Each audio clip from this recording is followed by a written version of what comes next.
Joining us now is John Hinderaker, as he does from the States. John, what an afternoon there in America. Now, you're right here at the pivotal moment in history. Donald Trump has announced on Truth Social that the American military might has been used against 3 Iranian nuclear plants, Fordo, Natanz and Isfahan. This suggests, but doesn't state, that he used those bunker-busting bombs, certainly on the case of Fordo, though he has not said that. But he has said this is peace through strength. John Hinderaker, critical moment in American and world history. Your thoughts? Well, Rowan, it sure is breaking news. I learned about it watching you here 5 minutes ago, so this is hot off the press. This is how it happens. Yeah, it's great. Let me make a couple of quick points. Number one, the American people are behind Donald Trump on this issue. You look at the polls, 75, 80% of Americans understand the danger from Iran, understand that Iran must not obtain nuclear weapons, and we already have seen majority support for American military action in Iran, even when it wasn't at that time seriously on the table.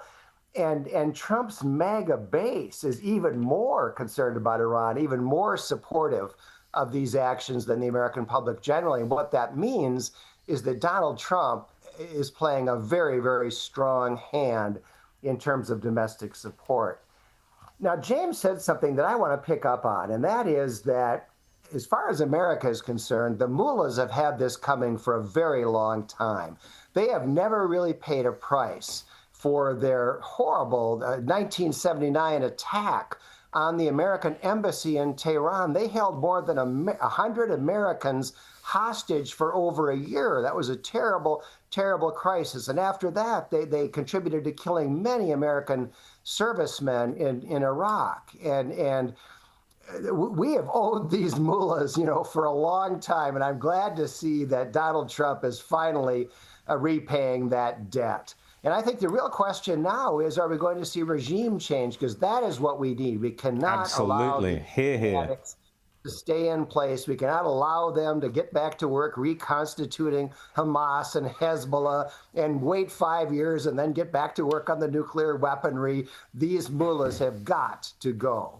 James. Now, just for some more breaking news here, the president has retweeted on his Truth Social site an open source intelligence site that says the 3 words, Fordo is gone. So that's what the White House is announcing there. And apparently the president is going to be making a speech and address to the nation a little bit later on. So if that happens during this program, I suppose we'll have a look at it. But, absolutely. But John, I want to talk about this here because, this is, you were saying before in the polls that we were seeing, people were supportive of this and people saw this as, a good use of American force.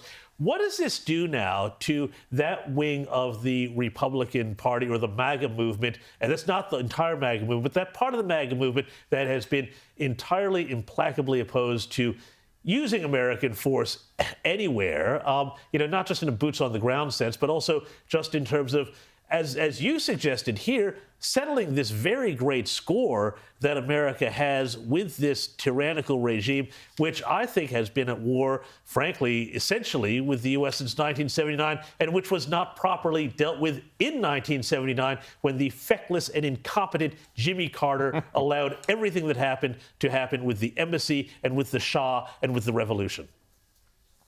James, what I would say there is that there are a couple of high-profile commentators on the right who are, I don't know if they're isolationist or anti-Israel. I'm not sure exactly what's going on, but who don't want America to really do anything in foreign policy.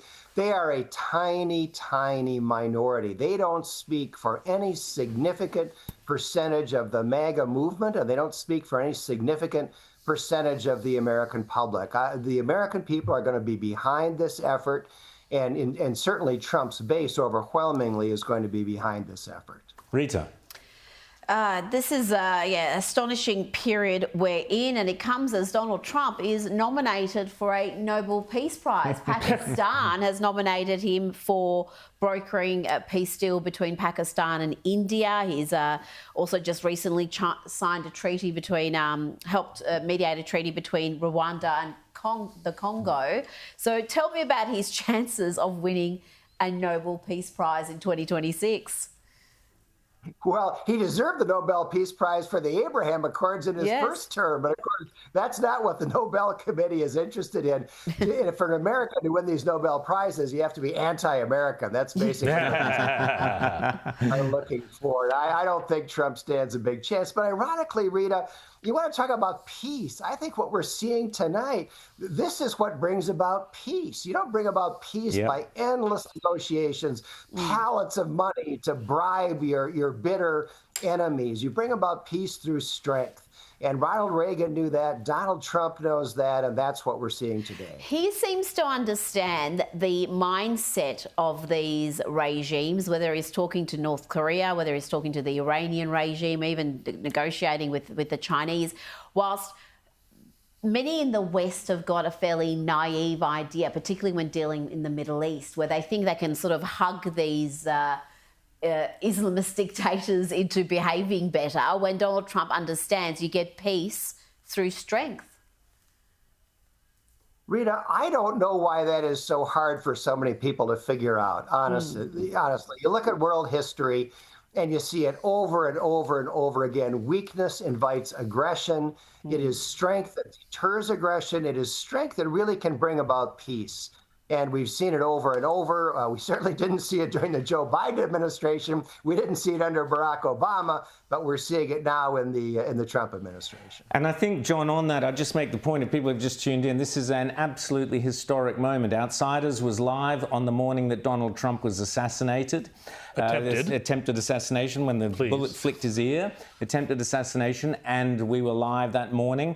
We said then, and Spectator Australia ran a cover showing that it felt like the hand of God had flicked that bullet out of his way. Well, this morning we're live, and the result of that, the fact that Donald Trump survived that assassination attempt now means that people like Rita Panahi's family can now look forward to an Iran free of the evil theocratic regime of the Ayatollahs. That is what we're looking at. That is how big and important this morning is. This is huge, huge news around the world. John, I want to also ask you about the ramifications of this, because you mentioned peace through strength. As I think James said earlier, had Donald Trump failed to live up to this, you'd have had China emboldened, Russia more emboldened, but suddenly America is now the dominant force on the planet, prepared to use its military superiority to fight evil. What other ramifications? Do you think China and Russia will be sitting there now a little bit more nervous than they were half an hour ago, John Hinderaker? Yeah, Ron, that's a great point. Keep in mind that Iran is supposedly this great ally of both Russia and China. So an interesting question is going to be, will Russia or China do anything about this? And I think the answer is no. Yeah. I think that, I think one thing that the nations of the world are going to learn is that being the ally of Russia or the ally of China doesn't actually pay off that well after all. We'll see, but at least that's my prediction. James. It's really ironic to me, John, here that, the left, which spent so long saying, oh, Donald Trump is a puppet of Russia, he's a puppet of Putin, that they aren't out there cheering in the streets right now because, of course, it feels to me like the left here, I suspect, is going to be all rather sort of, well, they'll have a little bit of a case of the SADs here. Why did he go and do this? Iran was being attacked by plucky little Israel, all this sort of thing.